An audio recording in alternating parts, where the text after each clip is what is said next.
ಆತ್ಮೀಯ ರೈತ ಬಂದವರೇ, ನಾನು ನಿಮ್ಮ ಸಂಜನಾ ಆಗ್ರೋ ಟ್ರೇಡರ್ಸ್ ಮಂಜುನಾಥ್. ನೋಡಿ, ಮಣ್ಣು ಪರೀಕ್ಷೆ ರಿಪೋರ್ಟ್ಗಳು ತುಂಬಾ ಜನಗಳು ನೋಡಿದ್ರ ವಿಡಿಯೋನ. ನಮಗೆ ಗೊತ್ತಾಗ್ತದೆ ಎಷ್ಟು ವ್ಯೂಸ್ ಆಗೈತೆ ಏನು ಅನ್ನೋದು. ಅದು ಮಾಡಕ್ಕಿಂತ ನಮಗೆ ಸಾರ್ಥಕ ಅನ್ಸುತ್ತೆ. ಬಟ್ ಇಲ್ಲಿ ಬಹಳಷ್ಟು ಇಡೀ ಕರ್ನಾಟಕದಲ್ಲಿರೋ ಮಣ್ಣು ಪರೀಕ್ಷೆ ಏನು ಫಲಿತಾಂಶಗಳನ್ನ ನೋಡ್ತೀನಲ್ಲ, ಅವನ್ನೆಲ್ಲ ವಿಶ್ಲೇಷಣೆ ಮಾಡ್ತೀನಿ. ಇದಾವ ಇಲ್ಲಿ ತಗೊಂಡ್ಬಂದ ನಮ್ಮ ಏನು ರೈತ ಮಿತ್ರ ತಗೊಂಡ್ಬಂದಾರ. ಬಟ್ ಇವುಗಳಲ್ಲಿ ಎಷ್ಟು ಲ್ಯಾಬ್ರೋಟರಿಯಲ್ಲಿ ತಪ್ಪು ಮಾಡ್ತಾರೆ, ಖಾಸಗಿಯವ್ರು ಏನ್ ತಪ್ಪು ಮಾಡ್ತಾರೆ, ಗೌರ್ಮೆಂಟ್ ಅವ್ರು ಏನ್ ತಪ್ಪು ಮಾಡ್ತಾರೆ, ನನಗೂ ಹೇಳಿ ಹೇಳಿ ಸಾಕಾಗೋತ ಅವ್ರಿಗೆಲ್ಲ ಫೋನ್ ಮಾಡಿ ಮಾಡಿ. ಅಂದ್ರೆ ಆ ಪರೀಕ್ಷೆ ರಿಪೋರ್ಟ್ ಕೊಡೋರಿಗೆ. ಹಂಗಾಗಿ ಅಟ್ಲೀಸ್ಟ್ ರೈತರಿಗೆ ಈ ನಾಲೆಡ್ಜ್ ಬಂದ್ಬಿಡ್ತು ಅಂತ ಅಂದ್ರೆ ಅಲ್ಲೇ ನೋಡಿ ತಪ್ಪು ಕೊಟ್ಟಿರಲ್ಲ ಅಂತ ಹೇಳಿ ಬರ್ತಾರ. ಅಟ್ಲೀಸ್ಟ್ ಒಂದ್ 10 ಜನ ನೋಡಿದ್ರೆ ಒಂದ್ ಇಬ್ರಿಗಾರಿಗೆ ಅರ್ಥ ಆಕತ್ತೆ. ಆ ಇಬ್ರು ಸಾಕು ನನಗೆ, ನಾನ್ ಮಾಡಕ್ಕೆ ಸಾರ್ಥಕ ಆಗತ್ತೆ. ನೋಡಿ, ಹೆಸರು ಏನ್ ಹೇಳಿ ನಿಮ್ದು? ಮಾರುತಿ ಅಂತ. ಹಾ, ನೋಡಿ, ಯಾವ ಊರು ನಿಮ್ದು? ನಿಮ್ ಪರಿಚಯ ಮಾಡ್ಕೊಡಿ. ಅಂದ್ರೆ ರಾಣೆಬೆನ್ನೂರು ತಾಲೂಕು, ಹಾವೇರಿ ಜಿಲ್ಲೆ. ರಾಣೆಬೆನ್ನೂರು ಸಿಟಿವಿನ. ಓಕೆ, ಎಷ್ಟು ವರ್ಷದಿಂದ ಶಕ್ತಿ ಮಾಡ್ತಾ ಇದ್ದೀರಾ? 2 ವರ್ಷ. ಹೋದ್ ಸರಿ ಏನಾಗಿದೆ? ಗರಿ ಸುತ್ತಾ ಬಂದು ಗರಿ ಸುತ್ತಾ ಇತ್ತು. ನೋಡಿ, ರೈತ ಬಾಂಧವ್ರೆ, ಮಣ್ಣು ಪರೀಕ್ಷೆ ಯಾಕೆ ಮಾಡಿಸ್ಬೇಕು? ಇವರೇ ಹೇಳಿದ ಗರಿ ಎಲ್ಲ ಸುತ್ತಾ ಇತ್ತು ಹೊಸಲಿ ಪರೀಕ್ಷೆ ಮಾಡಿದ್ರಲ್ಲ, ನಾವು ಸುಮ್ಮನೆ ಮಾಡಿದ್ದೀವಿ ಅಂತ. ಬಟ್ ಇಲ್ಲಿ ಮಣ್ಣು ಪರೀಕ್ಷೆ ಮಾಡ್ದೇನೆ ಮಾಡಿದ್ರೆ ಇದ್ರ ಮಹತ್ವ ಏನು, ಯಾಕೆ ಮಾಡ್ಬೇಕು ಮಣ್ಣು ಪರೀಕ್ಷೆ ಮಾಡೋದ್ರಿಂದ? ನೋಡಿ, ಮಣ್ಣು ಪರೀಕ್ಷೆ ಮಾಡೋದ್ರಿಂದ ನಿಮಗೆ ಹೆಚ್ಚು ಏನಾದ್ರೂ ಪೋಷಕಾಂಶಗಳಿದ್ರೆ ಅದಕ್ಕೆ ನಾವು ಕೊಡೋದ್ ಬೇಡ, ಹುಟ್ಟಿ ತೆಗೀರಿ. ನೆಕ್ಸ್ಟ್ ಯಾವ್ದು ಕಡಿಮೆ ಇರ್ತಕ್ಕಲ್ಲ ಅದನ್ನ ಹಾಕಿದ್ರೆ ಸಾಕು. ಕಡಿಮೆ ಇರೋದು ಹಾಕಿದ್ರೆ ನಿಮಗೆ ಮಣ್ಣು ರೀಚಾರ್ಜ್ ಆಗ್ತದೆ. ಹೆಚ್ಚಿಗೆ ಇರೋ ಯಾವ್ದು ಇರ್ತದೆ ಅದ್ ಹಾಕ್ಲಿಲ್ಲ ಅಂದ್ರೆ ದುಡ್ಡು ಉಳಿತೈತೆ, ಮಣ್ಣಿನ ಆರೋಗ್ಯನ ಉಳಿತೈತೆ. ನೋಡಿ, ಇಲ್ಲಿ ಪ್ರಾದೇಶ ತಗೊಂಡಲ್ಲಿ ನೋಡಿ, ಇಲ್ಲಿ ಹೋದ್ ಸರಿ ಇದೆಲ್ಲ ಹುಟ್ಟಿತಲ್ಲ, ಇದು ಯಾಕೆ ಹಿಂಗೆ ಹಳದಿ ಕಲರ್ ಎಲ್ಲ ಆಗೈತೆ ಅಂದ್ರೆ ನ್ಯೂಟ್ರಿಯೆಂಟ್ಸ್ ಭೂಮಿಯಲ್ಲಿ ಸರಿಯಾಗಿ ಇಲ್ಲಪ್ಪ ಅಂದ್ರೆ ಹಿಂಗೆಲ್ಲ ಬಂದ್ಬಿಡ್ತತಿ. ಹಿಂಗೆ ಈ ರೀತಿ ನೋಡಿ, ಇದೆಲ್ಲ ಹಳದಿ ಹಳದಿ ಕಲರ್ ಬಂದಿತ್ತಲ್ಲ, ಇದು ಸರಿಯಾದ ಪೋಷಕಾಂಶಗಳು ಇಲ್ಲ ಭೂಮಿಯಾಗ ಅಂತ ಅಂದ್ರೆ ಹಿಂಗ ಆಗ್ತತಿ. ಇದು ನಾವ್ ಹಿಂಗ ಆಗ್ಬಾರ್ದಂತಾನೆ ಮಣ್ಣು ಪರೀಕ್ಷೆ ಮಾಡಿ ಮಣ್ಣಿಗೆ ಇವನ್ನೆಲ್ಲ ಏನೇನ್ ಈ ಸತ್ತುಗಳು ಕಡಿಮೆ ಆಗಿದಾವಲ್ಲ, ಹಳದಿ ಕಲ್ಲುಗಳು ಬರೋದಕ್ಕ ಕಾರಣ ಏನಲ್ಲ ಅದನ್ನ ಮಣ್ಣು ಪರೀಕ್ಷೆ ಮಾಡಿಸಿದ್ರೆ ಗೊತ್ತಾಗತ್ತೆ. ಆದ್ರೆ ಆ ಮಣ್ಣಿನ ಪರೀಕ್ಷೆಗೆ ಅನುಗುಣವಾಗಿ ನಾವು ಆ ಗೊಬ್ಬರಗಳನ್ನ ಹಾಕೋಕ್ಕಿಂತ ಪೂರ್ವದೆಲ್ಲ ಹಾಕ್ಬಿಟ್ರೆ ಸರಿ ಆಗುತ್ತೆ. ಅದೇ ನಿಮಗೆ ಲಾಭ. ಇಲ್ಲಾಂದ್ರೆ ಹಿಂಗೆ ಬೆಂಕಿ ರೋಗ ಬಿದ್ದು ಸೊಂಟಿ ಎಲ್ಲ ಕಳ್ಕೊಂಡ್ಬಿಡ್ತೀರ. ಬರೀ ಸೊಂಟಿಗೆ ಅಷ್ಟೇ ಅಲ್ಲ, ಎಲ್ಲಾ ಬೆಳೆಗಳಿಗೂ ಬರ್ತದೆ. ನೋಡೋಣ ಈಗ ಇಲ್ಲೊಂದು ನಾನು ನಮ್ ಭಾಗದ್ದೆ, ನಾನು ಇದ್ರಲ್ಲಿ ಅಡ್ರೆಸ್ ಹೇಳಲ್ಲ. ನಾನು ಅಡ್ರೆಸ್ ಹೇಳಿ ಅವರಿಗೆ ತಿಳುವಳಿಕೆ ಹೇಳಿ ಆದ್ರೂ ಹೇಳಿದ್ದೀನಿ, ಸರ್ ತಪ್ಪುಗಳು ಮಾಡ್ತಾ ಇದ್ದೀರಾ, ನೋಡಿ ಸರಿಯಾಗಿ ಮಾಡಿ, ರೈತರಿಗೆ ಏನು ಗೊತ್ತಾಗಲ್ಲ ಅಂತ. ಬಟ್ ನಾನು ನನ್ನ ಆತ್ಮಸಾಕ್ಷಿಗೆ ಮಾಡಾಕ್ತಾ ಇರೋದು. ನಾನು ಈ ಸಿಸ್ಟಮ್ ಏನ್ ಚೇಂಜ್ ಮಾಡಕ್ ಆಗಲ್ಲ. ಯಾಕಂದ್ರೆ ಇಲ್ಲಿ ನೋಡಿ, ಈಗ ಮಣ್ಣು ಪರೀಕ್ಷೆ ವಿಜ್ಞಾನಿಗಳು ಇಬ್ರು ಇದಾರೆ. ಇಲ್ಲಿ ಕೊಡಿದ್ಲ ಹತ್ರ ಇಡಿ. ನೋಡಿ, ಇಲ್ಲೊಂದು ನೋಡಿ ವಿಜ್ಞಾನಿ ಮಣ್ಣು ಪರೀಕ್ಷೆ ವಿಭಾಗ, ಇದು ಹಿರಿಯ ವಿಜ್ಞಾನಿ ಇದಾರೆ. ಇಂಥ ತುಂಬಾ ಜನ ನಾನು ನೋಡ್ತೀನಿ. ಯಾಕಂದ್ರೆ ಇದು ಸೈನ್ ಮಾಡೋ ಉದ್ದೇಶ ಇವ್ರು ಏನಂದ್ರೆ, ಇಲ್ಲಿ ಮಣ್ಣು ಪರೀಕ್ಷೆ ರಿಪೋರ್ಟ್ ಇಲ್ಲಿದೆ, ಇಲ್ಲೆಲ್ಲ ಪ್ಯಾರಾಮೀಟರ್ಸ್ ಇಲ್ಲಿದಾವೆ, ಇವೆಲ್ಲ ಸರಿ ಐತೆ ಅಂತ ಇವ್ರು ದೃಢೀಕರಿಸ್ತಾ ಇದಾರೆ. ಸೈನ್ ಹಾಕಿ ಸೀಲ್ ಹಾಕಿ ಇವ್ರು ದೃಢೀಕರಿಸ್ತಾರೆ, ಈ ಸರಿ ಐತಪ್ಪ ತಗೊಂಡೋಗಂತ. ನೋಡಿ, ಇದ್ರಾಗ ತಪ್ಪುಗಳಿದ್ರು ಕೂಡ ಹಂಗೆ ಹಾಕಿ ಕಳಿಸ್ತಾ ಇದಾರೆ. ಇದು ಒಂದೇ ಅಂತ ಅಲ್ಲ, ನಾನು ಸುಮಾರಷ್ಟು ಯೂನಿವರ್ಸಿಟಿಗಳು ರಿಪೋರ್ಟ್ ಮಾಡಿದೀನಿ, ತಪ್ಪುಗಳು ಇರ್ತವೆ. ಖಾಸಗಿ ಅವ್ರದಂತೂ ಕೆಲವೊಬ್ರು ಮಾತಾಡಕ್ಕೆ ಹೋಗಂಗಿಲ್ಲ, ಎಷ್ಟೆಲ್ಲ ತಪ್ಪುಗಳು ಇರ್ತವೆ. ಮತ್ತೆ ಫೀಸ್ ನೋಡಿದ್ರೆ ಖಾಸಗಿ ಅವರು 800 ಹಿಡಿದು 1,500 ಕಟ್ಸ್ಕೊಳ್ತಾರೆ. ಇವ್ರೇನೋ 300 ರೂಪಾಯಿ ಕಟ್ಸ್ಕೊಂಡಾರೆ, ಇದು ಗೌರ್ಮೆಂಟ್ ಆಡೆಡ್ ಯೂನಿಟ್, ಓಕೆ ನಡೀತದೆ. ಬಟ್ ಅಲ್ಲಿವರೆಗೆ ಕಟ್ಸ್ಕೊಂಡ್ರು ಕೂಡ ಆ 800 ರೂಪಾಯಿಗೆ ಸಂಬಂಧಪಟ್ಟಂಗೇನೆ ಏನ್ ಕೊಡ್ಬೇಕು, ಫಲಿತಾಂಶ ಕೊಡ್ಬೇಕಲ್ಲ, ಕೊಡ್ತಾ ಇಲ್ಲ. ನೋಡೋಣ ಇದ್ರಲ್ಲಿ ಏನ್ ತಪ್ಪುಗಳಿದಾವೆ. ಇಲ್ಲೇ ಇದಾವೆ, ಇದು ಇಲ್ಲಿ ಕಾಣ್ತದೆ. ಇಲ್ಲಿ ಏನೋ ಮಣ್ಣು ಪರೀಕ್ಷೆ ಮಾದರಿ ಒಂದು ಇರ್ತಕ್ಕಂಥದ್ದು. ಇದು ಮೆಥಡ್ಸ್ ಏನ್ ಮಾಡಿದಾರೆ ಅಂತ ಅಂದ್ರೆ, ಇವರು 12 ಪ್ಯಾರಾಮೀಟರ್ಸ್ ಅನ್ನ ಅಂದ್ರೆ 12 ಅಳತೆಯನ್ನು ಮಾಡಿದ್ದಾರೆ. ಇಲ್ಲೇನಿದೆ, ಇಲ್ಲಿ ಟೆಸ್ಟೆಡ್ ವ್ಯಾಲ್ಯೂ ಬಂದಿದೆ. ಈ ಕಾಲಮ್ ಯೂನಿಟ್, ಇದರಲ್ಲಿ ಏನೇನ್ ಇರ್ಬೇಕು ಅಂದ್ರೆ ಒಂದು ಎಕರೆಗೆ ಎಷ್ಟು ಇರ್ಬೇಕು ಅನ್ನೋದು ಒಂದು ಯೂನಿಟ್. ಇಲ್ಲಿ ರೇಟಿಂಗ್ ಅಂತ ಅಂದ್ರೆ ಇದು ಶರ. ಇಲ್ಲಿ ಬಂದಿರೋ ರಿಸಲ್ಟ್ ಅನ್ನು ಈ ಕಡೆ ಬರಿತಾ ಹೋಗಿದ್ದಾರೆ, ಹೌದಾ? ನೆಕ್ಸ್ಟ್ ಇಲ್ಲಿ ಒರಿಜಿನಲ್ ಇದು ಯಾವ ಯೂನಿವರ್ಸಿಟಿ ಮಾಡಿದ್ರು ಇಲ್ಲಿ ಒರಿಜಿನಲ್ ಇಲ್ಲಿ ಇರ್ತತೆ. ಏನ್ ಇರ್ತತೆ ನೋಡಿ, ಇಲ್ಲಿ ಮಣ್ಣಿನ ರಸಸಾರ ಇದೆ, ಲವಣಾಂಶ ಇದೆ. ನೋಡಿ, ಅವೇ 12 ಇಲ್ಲಿದಾವೆ. ಇದು ಫಲಿತಾಂಶ ಬಂದಿರೋದ್ರಲ್ಲಿ ಇಲ್ಲಿ ಕೈಯಲ್ಲಾದ್ರೂ ಬರಿಬಹುದು, ಬಟ್ ಪ್ರಿಂಟ್ ಕೊಟ್ಟಿರೋದ್ರಿಂದ ಇಲ್ಲಿ ಬರ್ದಿಲ್ಲ. ನೆಕ್ಸ್ಟ್ ಇದು ಸಾಮಾನ್ಯ ಮತ್ತೆ ಗರಿಷ್ಠ, ಇದು ಶ್ರೇಣಿ. ಇಷ್ಟು ಒಳಗಡೆ ಇರ್ಬೇಕು, ಮಿನಿಮಮ್ ಮ್ಯಾಕ್ಸಿಮಮ್. ಇಲ್ಲಿ ಬಂದಿರ್ತಕ್ಕಂಥ ಚಾರ ಅದೇನ್ ಫಲಿತಾಂಶ ಬಂದಂತ ಇದನ್ನ ಇಲ್ಲಿ ಕಡಿಮೆ ಬಂದತ, ಮಧ್ಯಮ ಬಂದತ, ಅಧಿಕ ಬಂದತ, ಇಲ್ಲೆಲ್ಲ ಬರ್ದಿದ್ದಾರೆ. ನಾನ್ ಹೇಳ್ತಾ ಇರೋದು ಇದೆಲ್ಲಿ ತಪ್ಪುಗಳಾಗೈತೆ ಅಂತ ಅಂದ್ರೆ, ಇಲ್ಲಿ ನೋಡಿ, ಇಲ್ಲಿ ಟೆಸ್ಟ್ ಆಫ್ ವ್ಯಾಲ್ಯೂಸ್ ಏನ್ ಬಂದಿತ್ತಲ್ಲ, ಈ ಕಾಲಮ್ ಸರಿ ಐತೋ ಅಥವಾ ಇದು ಸರಿ ಐತೋ ನನಗ್ ಗೊತ್ತಿಲ್ಲ. ಈಗ ಹಂಗ್ ಮಾಡಿಟ್ಬಿಟ್ಟಾರ ಇದನ್ನ. ಈಗ ನೋಡ್ತಾ ಹೋಗೋಣ. ಹತ್ರ ಕಾಣ್ತದೆ ಈಗ. ನೋಡಿ, ಇಲ್ಲಿ ಮಣ್ಣಿನ ರಸಸಾರ ಅಂತ ಐತಿ. ಇಲ್ಲಿ ಈಗ ಇದು ಮಣ್ಣಿನ ರಸಸಾರ pH ಎಷ್ಟೈತೆ? 7.24 ಐತೆ. ಹೌದಾ? ಇದು ತಟಸ್ಥ ಐತೆ, ಕರೆಕ್ಟ್ ಐತೆ. ಅಂದ್ರೆ ಇಲ್ಲೇ ಕೊಟ್ಟಿರ್ತಾರೆ 6:30 7:30 ಬಂತು ಅಂದ್ರೆ ಇದು ತಟಸ್ಥ ಅಂತ. ಇದು ತಟಸ್ಥ, ಕರೆಕ್ಟ್. ಇದು ಕಿಂಗ್ ರೈಟ್ ಮಾರ್ಕ್ ಹಾಕಿರಾಯ್ತು. ನೆಕ್ಸ್ಟ್ ಇದರಲ್ಲಿ ಇಸಿ ಅಂದ್ರೆ ಲವಣಾಂಶ ಎಷ್ಟು ಐತೆ ಅಂತ. ಇದು 0.72 ಇದೆ ಸಾಮಾನ್ಯ. ಇದು ನಾವು ಒಪ್ಕೊಳ್ತೀನಿ. ಇದು 0.7 ಮೇಲ್ ಬಂದ್ರೆ ಇದು ಅಧಿಕ ಅಂತ ಇರ್ತದೆ. ಬರಿಬೇಕಾಗಿತ್ತು, ಅದ್ರ ಸಾಮಾನ್ಯ ಅಂತ ಬರ್ದಾರೆ. ಓಕೆ, ನಾನು ಅದ್ರ ಅಬ್ಜೆಕ್ಷನ್ ಮಾಡಲ್ಲ. ನೋಡಿ, ಇಲ್ಲೈತಿ. ಎಲ್ಲೈತೆ? ಲವಣಾಂಶ ಅಲ್ವಾ? ನೆಕ್ಸ್ಟ್ ಇಂಗಾಲ. ಇದು 4.9 ಇದೆ. ಇಲ್ಲಿ ಶೇಕಡ ಇದು ಕಡಿಮೆ ಕೊಟ್ಟಿದ್ದಾರೆ. ಇಲ್ಲಿ ಎಷ್ಟಿದೆ? ಇಲ್ಲಿ ಇಂಗಾಲ ನೋಡಿ, ಇಲ್ಲಿ 0.2 ಇದು 0.02 ಐತಲ್ವಾ?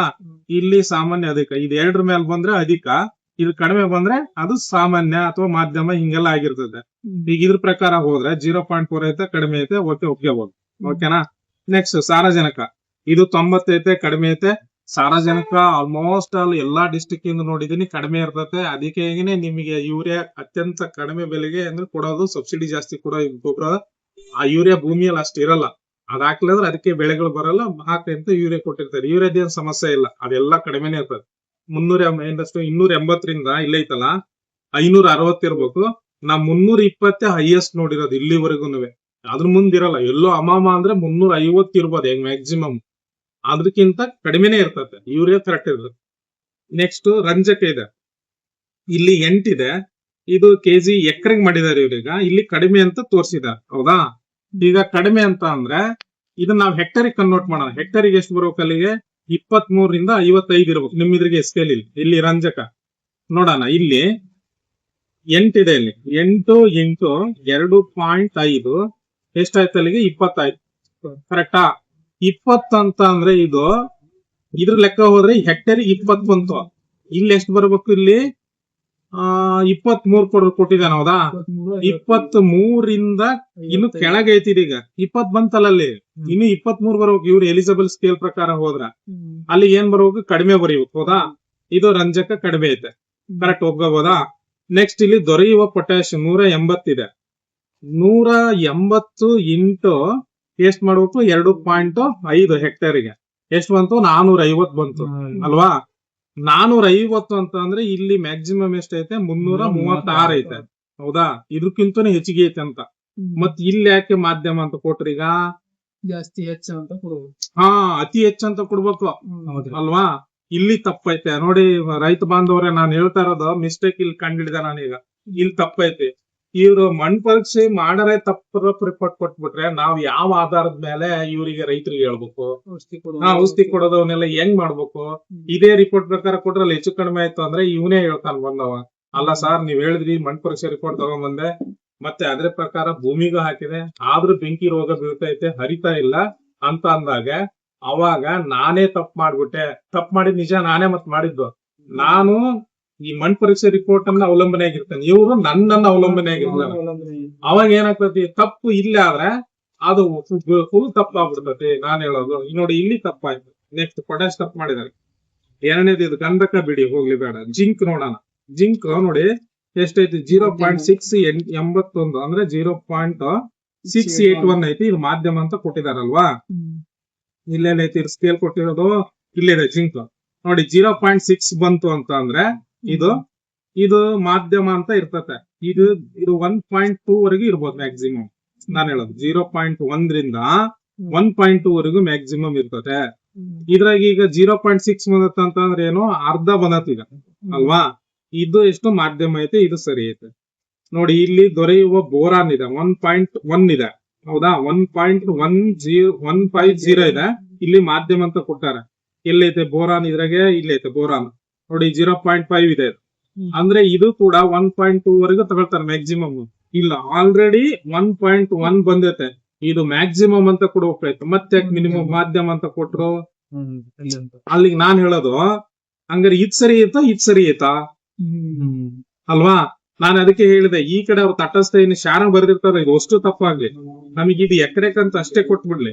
ಈ ಮಾಡಿರೋ ಏನ್ ರಿಸಲ್ಟ್ ಬಂದಿರುತ್ತಲ್ಲ ಅದು ನೀಟಾಗಿರ್ಬೇಕು ರಿಪೋರ್ಟ್, ಅದ್ ಸರಿ ಇದ್ರೆ ಸಾಕು. ಅದ್ ಸರಿ ಹ್ಮ್. ನೀವೆಲ್ಲ ಕರೆಕ್ಟ್ ನೋಡಿ ಇಲ್ಲಿ ತಪ್ಪಾಯ್ತು ಬೋರಾನ್ ಆತಾ.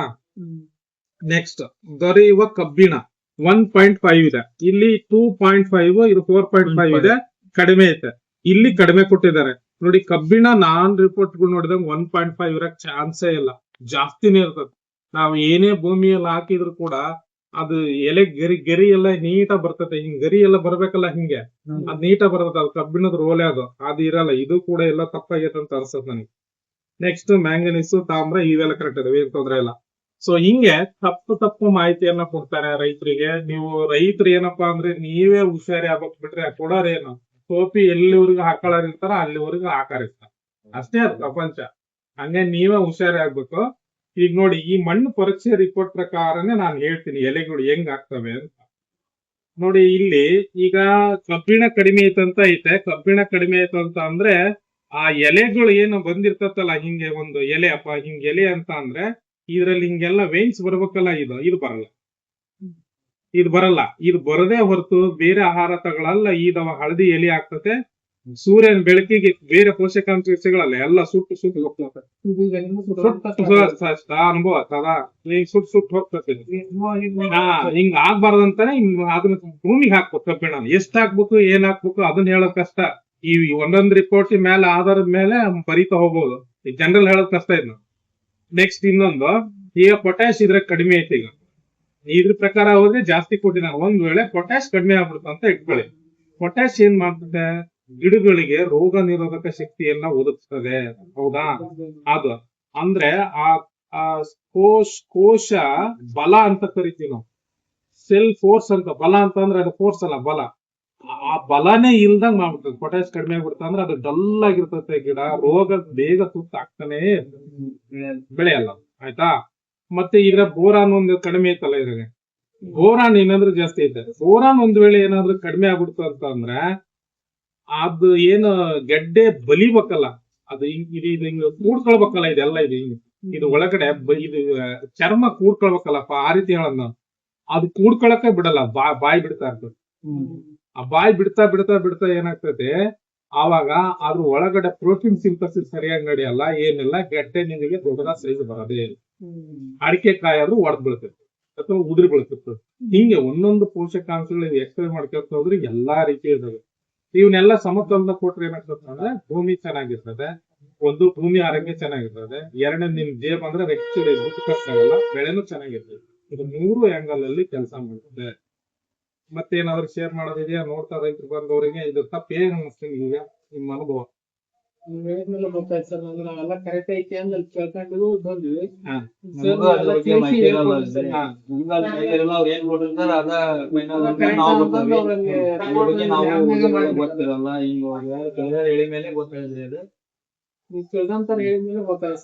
ಬಹಳ ಇದಾಗಿದ್ದಾವೆ. ಮತ್ತೆ ನಾನು ಗ್ರೇಟ್ ಅಂತ ಹೇಳಲ್ಲಪ್ಪ ಬ್ರದರ್, ನಾನು ಹೇಳೋದು ನಾನು ಕೃಷಿ ತಜ್ಞ ಅಂತ ನನ್ನಲ್ಲಿ ಹಾಕಿರ್ತಾ ಇದೀನಿ. ಅದು ನಾನ್ ಸರ್ಟಿಫಿಕೇಟ್ ಕೊಟ್ಟಿರೋದಲ್ಲ. ಒಬ್ಬರು ಯಾರು ಪಪಾಯದ ಮೇಲೆ 2 ವರ್ಷ ರಿಸರ್ಚ್ ಮಾಡಿ ಒಬ್ರು ಜಿತೇಂದ್ರ ಗೋಯಲ್ ಅಂತ ಅವರು ನನಗೆ ನೀವು ಫಾರ್ಮರ ಸ್ಪೆಷಲಿಸ್ಟ್ ಅಂತ ನನಗೊಂದು ವರ್ಡ್ ಟ್ಯಾಗ್ಲೈನ್ ಮಾಡಿದ್ರು. ಅಂತ ದೊಡ್ಡ ವ್ಯಕ್ತಿನೇ ನಮಗೆ ಒಬ್ಬ ಸ್ಪೆಷಲಿಸ್ಟ್ ಅಂತ ಕರೀತಾನಂದ್ರೆ ನನಗೆ ಅವ್ರು ಕರಿಬೇಕು, ರೈತರು ಕರೆಯೋದಲ್ಲ. ಹೌದಾ? ರೈತರು ಸೆಕೆಂಡರಿ. ಆವಾಗಿಂದ ಏನ್ ಮಾಡಿದೆ ಅಂತ ಅಂದ್ರೆ ನಾನು ಸ್ಪೆಷಲಿಸ್ಟ್ ಅಂತ ಹಾಕಿ ಅದ್ರಲ್ಲಿ.